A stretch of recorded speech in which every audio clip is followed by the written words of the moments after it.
நமச்சிவாய வாழ்க. நாதந்தாள் வாழ்க. இமைப்பொழுதும் என் நெஞ்சில் நீங்காதான் தாழ் வாழ்க. வாழ்க வளமுடன். அனைவருக்கும் இனிய வணக்கங்கள். சூரியன் மகரம் ராசியில் சஞ்சரிப்பது தை மாதம் என்று அழைக்கப்படுகிறது. இதனை மகர மாதம் என்றும் அழைப்பார்கள். மகர ராசிக்குள் சூரியன் நுழைவதே மகர மாதம் ஆகும். பொதுவாக எந்த ஒரு நல்ல செயலையும் தை மாதத்தில் ஆரம்பிப்பதுதான் வழக்கம். இம்மாதத்தில் தான் சூரியன் தன்னுடைய வடதிசை பயணத்தை தொடங்குகிறார். உத்தராயண காலம் ஆரம்பமாகிறது. அதாவது தேவர்களின் உலகிற்கு தட்சிணாயனம் எனப்படும் 6 மாத இரவு காலம் முடிந்து உத்தராயணம் என்னும் 6 மாத பகல் காலம் ஆரம்பமாகும் என்பதே தை மாதத்தின் பெருமையாகும். தை பிறந்தால் வழி பிறக்கும் என்பார்கள். உத்திராடம் சிறந்த நட்சத்திரம். உத்திராடத்தில் பிள்ளையும் ஊர் எல்லையில் கொள்ளையும் என்பது பழமொழி. அதாவது உத்திராடத்தில் பிள்ளை பிறந்தால் உடனடியாக அவர்களுக்கு அருகிலேயே நிலம், வீடு அல்லது விளைநிலம் வாங்கும் யோகம் உண்டாகும். எனவே உத்திராடத்தின் ராசியான மகரத்தில் சூரியன் நுழைவது வெகு சிறப்பான ஒன்றாகும். தை மாதத்தில் பல்வேறு விரத நாட்கள் வருகின்றன.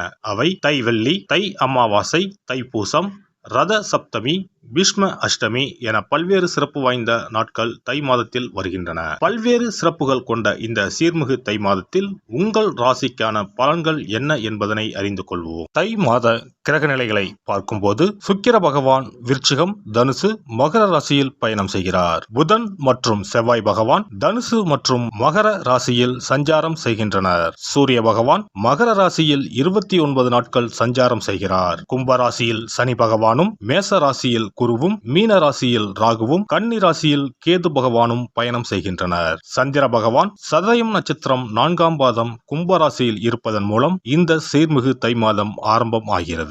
இந்த கிரக அமைப்பால் உங்கள் வாழ்வில் இப்படியும் நடக்குமா என வாயை பிளக்கும் அளவுக்கு நன்மைகள் நடைபெற உள்ளன. உங்களின் வளர்ச்சியை கண்டு நீங்கள் கடவுளாக பார்க்கும் உறவு ஒன்று உங்களுக்கு எதிரியாக வர வாய்ப்புண்டு.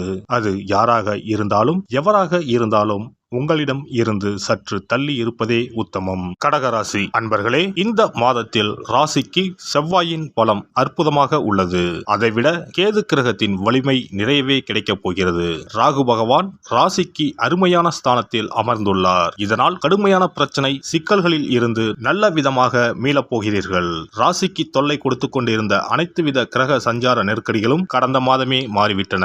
மாதம் தொடங்கி 14 தினங்கள் கடந்த பிறகு குரு பகவான் மூலம் புதிய திருப்புமுனை, பொருளாதார அந்தஸ்து உயர்வு உண்டாகும். பண பிரச்சனைகளில், குடும்ப ரீதியான நிம்மதி குறைவுகளில் இருந்து விடுபடுவீர்கள். ஆரோக்கியம் சிறப்பாக இருக்கும். விரயங்கள், நஷ்டம், இழப்பு ஏற்படாது. குடும்பத்திற்கென ஆசைப்படுகிற விஷயங்கள் இருமடங்காக பூர்த்தியாகும். வீண் எதிர்ப்பு, சச்சரவு, கடன், வம்பு தும்பு வாட்டாது.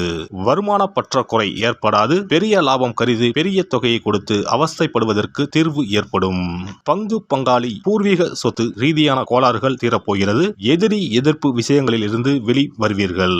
இளம் இருபாலாருக்கும் மாதம் தொடங்கி 19 தினங்கள் கடந்த பிறகு திருமண கனவு பூர்த்தியாகும். புனர்பூசம் நட்சத்திரம் இளம் தம்பதியர்களுக்கு 3வது வாரத்தில் புத்திர பாக்கிய யோகம் உண்டு. தொழில், நிர்வாகம், வியாபாரம் 2வது வாரம் தொட்டு லாபத்துடன் மேன்மையாக நகரும்.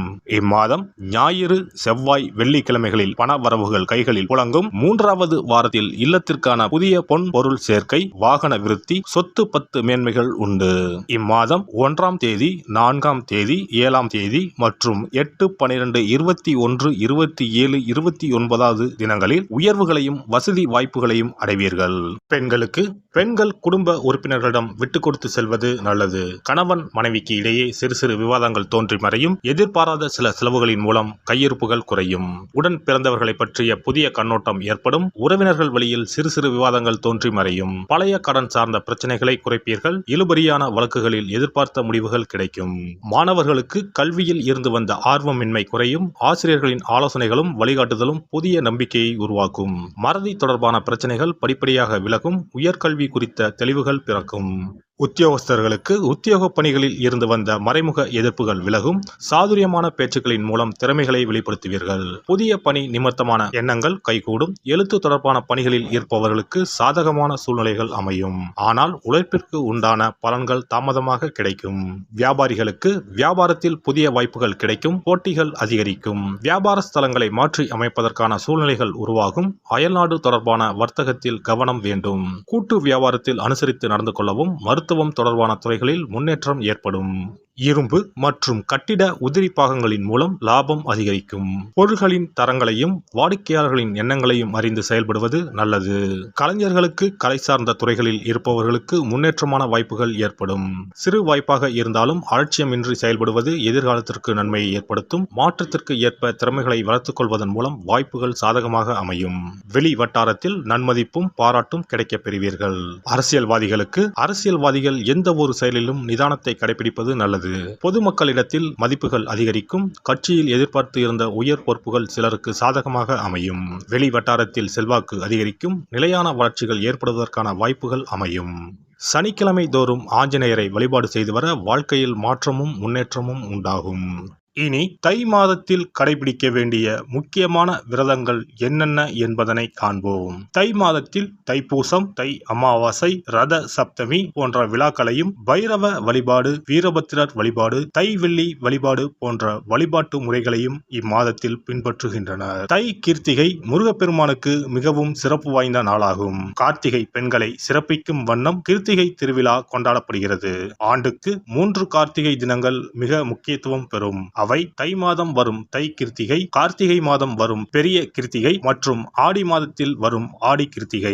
தை மாதத்தில் வரும் கிருத்திகையில் விரதம் இருந்து முருகப்பெருமானை வணங்கி வழிபாடு செய்தால் நிச்சயம் திருமண தடை நீங்கும், புத்திர பாக்கியம் கிடைக்கும் என்பது ஐதீகம்.